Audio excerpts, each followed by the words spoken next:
Man, boxing's just getting more and more interesting.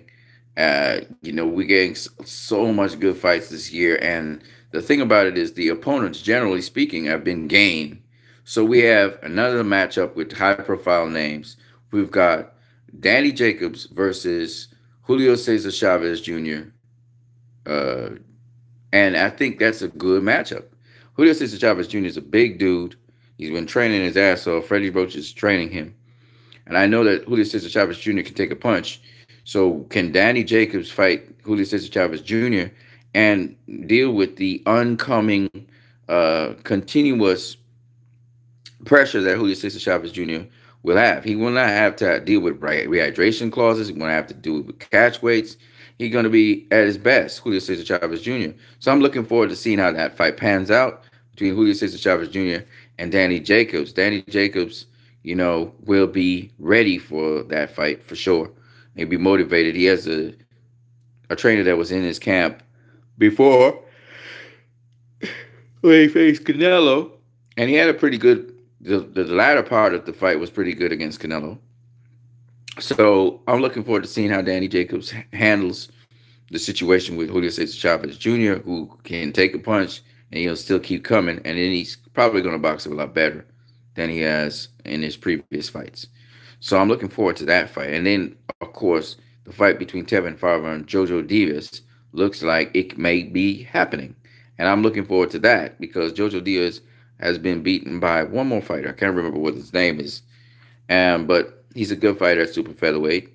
Um, that's a nice matchup. So I would like to see how Tevin Farmer and Jojo Diaz face each other. Those are good names. And again,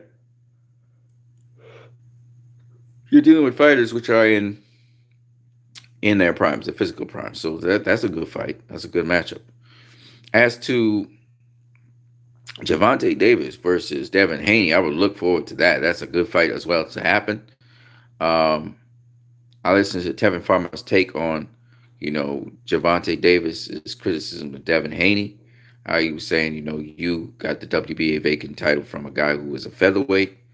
And then he's going to be fighting for the WBA regular title, which is not the real title, which is Lomachenko, again, is being the franchise champion, doesn't have to face Javante Davis. I don't know if they'll upgrade it to, well, I guess it's still going to be regular champion. It is what it is. But at the end of the day, when I look at this, the comments and, even Zab Judah coming in and saying, how what's happening with Devin Haney and Javante Davis is sort of like what happened with him and Floyd. When I listen to all of that, I think to myself, this is what boxing's about. Boxing's about not so much the Twitter wars and stuff, but just getting your appetite ready. Just imagine Javante Davis faced Devin Haney. What would happen? And that's a good thought. Two young bucks going at it. Who knows how that fight would turn out? Um, I favor Devin Haney to win, but you never know. And then the other thing is that they were talking about with Zab Judah. We were talking about you know the possibility of all of these young bucks facing one another. And Zab was like, it's very exciting this time because we got all these up and coming guys. Now the question is, will boxing allow them to face each other? I was listening to Danny Jacobs talk about how boxing's so unforgiving. That he was close to Patrick Day and how Patrick Day died. And the only thing I can say about that is, once again, they need to keep on checking PED use. And of course, some people are speaking about the weight losses that fighters have in fights. And Paulie Malignaggi was adamant it's PED use. So people gotta lock up on that. You got better health, you got better strength. Obviously, gonna punch a lot harder.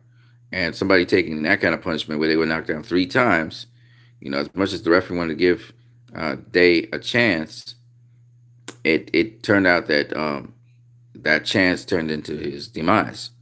Like I said, boxing is not a joke sport.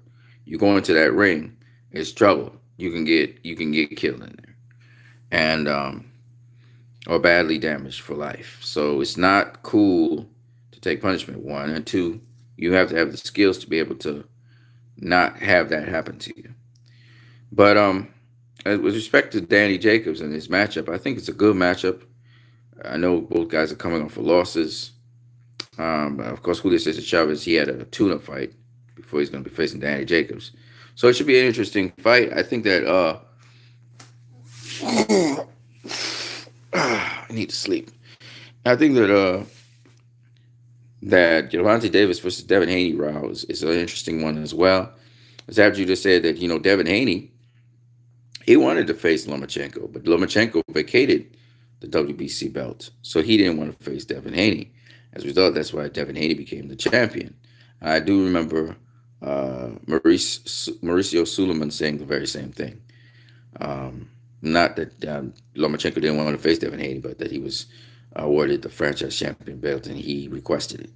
So, I mean, if Lomachenko avoided Devin Haney, then you can't really be mad at Devin Haney for having the WBC belt now. You know, he wanted to face Lomachenko for it, whereas Javante Davis going to face the WBA belt against Yurkus Gamboa. You can't slight that either. Lomachenko having, I don't know. I think he's the super champion, so no matter what happens, I think he can still he will have to face Javante Davis. But what Lomachenko did was eliminate Devin Haney from the equation. So while Lomachenko, if he wants to, could face Devin Haney, Devin Haney's not as mandatory either at the WBA. While he could face Javante Davis, that's the name I'm talking about. He's not as mandatory. And even if Javante Davis wins the WB regular title, he was never going to be the mandatory of Lomachenko. Um, because of that, I can see how Lomachenko kind of knocks out Javante Davis and Devin Haney, and it's nice that they want to face each other because that shows once again that they're really hungry. So we'll see how things go with that. But I listened to also the talk on sparring and all of that stuff. But what I want to say is that these young hungry lions, man, they're going for meat. They're going for food, and they're seeing everything and everyone as food, and that's very interesting. I think. Having said that, we'll see how things pan out in the next couple of weeks and months. But yes, um, these upcoming fights are exciting. Anyway, guys, I'm out of here. Peace.